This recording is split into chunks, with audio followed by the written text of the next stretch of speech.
It began as a revolutionary way to lose weight. Who'd have thought it could be such a lifesaver? I'm talking about those little bands surgeons clip round the stomach to prevent overeating and beat obesity. That's pretty remarkable. But now there's more.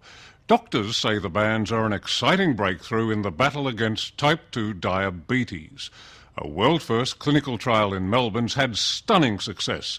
Michael Usher reports the disease was wiped out in 3/4 of the patients they treated, which is great news when you consider the 275 new cases of diabetes are diagnosed in Australia every day.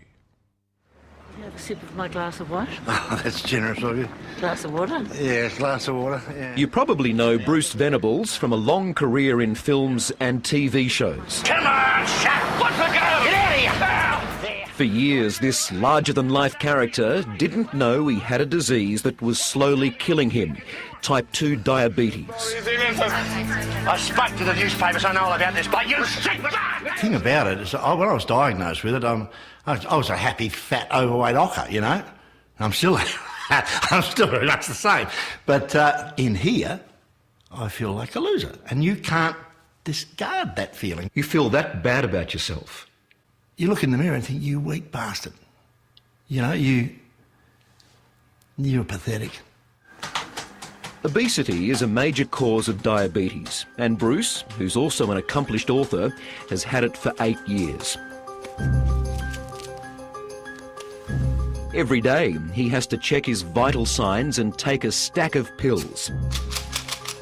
But his next step is a desperate one: gastric band surgery.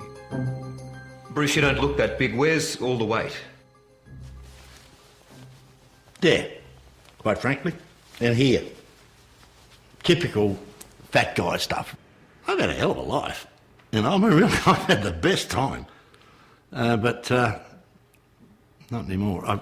If I want any more of it, I've just got to do it without this battle pack. Now, come on, Michael, you've got to dig in. You're not allowed this one, Bruce. No, I know. Potato salad, not for... That's on the no list. Bruce's wife is another well-known actor and author, Judy Nunn. And for years she's tried to help Bruce control his appetite. Even today, the last big lunch before the surgery. Judy, the bottom line is, Bruce has to do something. This is it. Yeah, he does. I know that when Bruce suddenly wants to come back for that second serve of roast dinner or something, even if I've avoided the potatoes and or whatever, the starchy stuff, it's still going to be too much in quantity.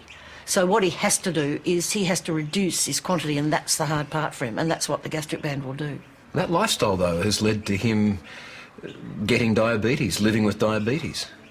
Did I do that? Is that what you're saying? I'm not blaming you. No, I just did. No, I didn't do that. But, you know, obviously in the nurturing thing, I've allowed him to eat too much. I feel a bit responsible. The kookaburras get fed better around here than I do. They will after the surgery anyway. And slowly, eat slowly. Slowly. Bruce weighs 116 kilos and his doctor warned him to drop to 80. If he doesn't, the diabetes will get worse. Already he has liver and kidney problems, impotence and nerve damage. It's starting to affect nerves along the side of my foot and little toe. My little toes go numb in the morning, and now it's starting to happen to the sides of my hands. So you'll use surgery to get the weight off. Is that what you have to do? Yeah. If I get rid of this, I won't have a problem. And I can't get rid of it on my own, so I'm going to have a lap band inserted to help me get rid of it. Bruce is one of 8,000 Australians who'll get a gastric band this year, at a cost of around $10,000 each. Doing well. More and more, it's being used as life-saving surgery rather than just a quick fix. We're going to place a fixed retractor to lift this left lobe. It's keyhole surgery. Professor Reg Lord operates through small slits guided by a video camera. There's a lot of fat. The first job is to trim away some of that yellow fat around Bruce's stomach. I'm sure we'll be able to deal with it. I aim for this to go right down towards our other grasper. Just push it in there like that. It's immediately in the right position. The band looks like a small dog collar. here. A month after surgery, fluids injected through a small port which sits under the skin, and that tightens the band's grip. And so you can see that over months or years we can add a little bit more fluid to the band, and this helps us to maintain weight loss. So for a patient like Bruce, this is going to tell him that he's full. Yes, for a patient like Bruce, this will tell him after only a small meal that he's full and it's time to stop eating. It's very nicely designed. The band is looped around the top of the stomach and stitched into place so it stays in the right position. Positioning of the band is absolutely critical. Just lock it in and rotates nicely. It's just right. If we hadn't removed all that fat, this would be much too tight and we'd have a problem in the future. So I'm very happy with that result, and it's time to place the first step.